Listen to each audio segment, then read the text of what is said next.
নমস্কার, আমার নাম প্রিয়ঙ্কর অধিকারী। আমি কালচিনি গভর্নমেন্ট আইটিআই ইমেক ডিপার্টমেন্টের একজন ইনস্ট্রাক্টর। তো আজকে আপনাদের সামনে নিয়ে এসেছি একটি ভিডিও, এবং আজকে আমাদের ভিডিওর উদ্দেশ্য ওহমস ল। তো আজকের এই ভিডিওতে আমরা ওহমস ল সম্পর্কে কিছু জিনিস জেনে নেব। তো ইলেকট্রিক্যাল বা ইলেকট্রনিক্সের যে কোনো কিছু কাজ করতে গেলে ওহমস ল একটি অত্যন্ত গুরুত্বপূর্ণ ভূমিকা পালন করে থাকে।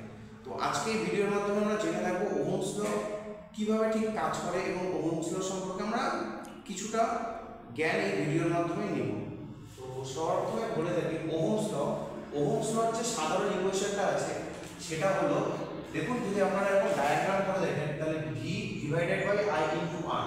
তো এটাকে যদি আমরা এইভাবে লিখতে পারি যে V equals to I R, এটা হচ্ছে ওহমস ল এর সাধারণ সমীকরণ। তো ওহমস ল এর সাধারণ সমীকরণ হলো ভি ইকুয়ালস টু আই আর। এবার ধরে নাও যে যদি এরকম একটা কোনো কানেকশন থাকে যেখানে আমরা 5 ভোল্ট দিচ্ছি এবং যার রেজিস্ট্যান্স আছে 2 ওহম। তো এবং যদি আমাদের বলা হয় যে এখানে কতটা কারেন্ট ফ্লো করবে এটাতে, তাহলে আমরা এরকম ধরনের প্রবলেমকে যদি আমাদের এখানে বলা হয় যে এখানে আই এর ভ্যালু কত হবে অর্থাৎ কতটা কারেন্ট ফ্লো করবে, তাহলে সেরকম ধরনের ইকুয়েশনকে আমরা সলভ করার জন্য এই ওহমস ল এর ভি ইকুয়ালস টু আই আর টা আমরা ব্যবহার করব। কিরকম করে কাজ করব আমরা দেখি। সবার ফার্স্টে ভি ইকুয়ালস টু আই আর এই ইকুয়েশনটা লিখলাম এবং এখানে ভি রয়েছে 5, আর এর ভ্যালু রয়েছে 2 এবং আমাদের বার করতে হবে আই কে।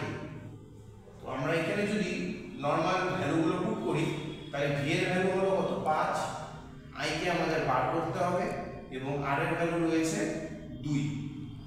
তাহলে যদি এখান থেকে আমরা আই কে বার করি তাহলে আই কে যদি আমরা বাদিকে নিয়ে আসি তাহলে জিনিসটা এরকম দাঁড়ায়, অর্থাৎ আই এর ভ্যালু আসলো 2.5। তো আশা করি আপনারা দেখতে পাচ্ছেন যে এরকম একটা কানেকশনে যদি এখান থেকে আমাদের রেজিস্ট্যান্স যদি 2 ওহম থাকে এবং 5 ভোল্ট যদি আমাদের পাওয়ার সাপ্লাই থাকে তাহলে এখান থেকে কারেন্টটা যে ফ্লো হবে সেটার ভ্যালু হবে 2.5। আশা করি ভিডিওর মাধ্যমে আপনারা ওহমস ল কেমন করে কাজ করে সেটা আপনারা বুঝতে পেরেছেন। এবং যদি ভিডিওটি ভালো লেগে থাকে তাহলে অবশ্যই চ্যানেলটিকে লাইক, কমেন্ট এবং শেয়ার করুন, সাবস্ক্রাইব করুন। ধন্যবাদ।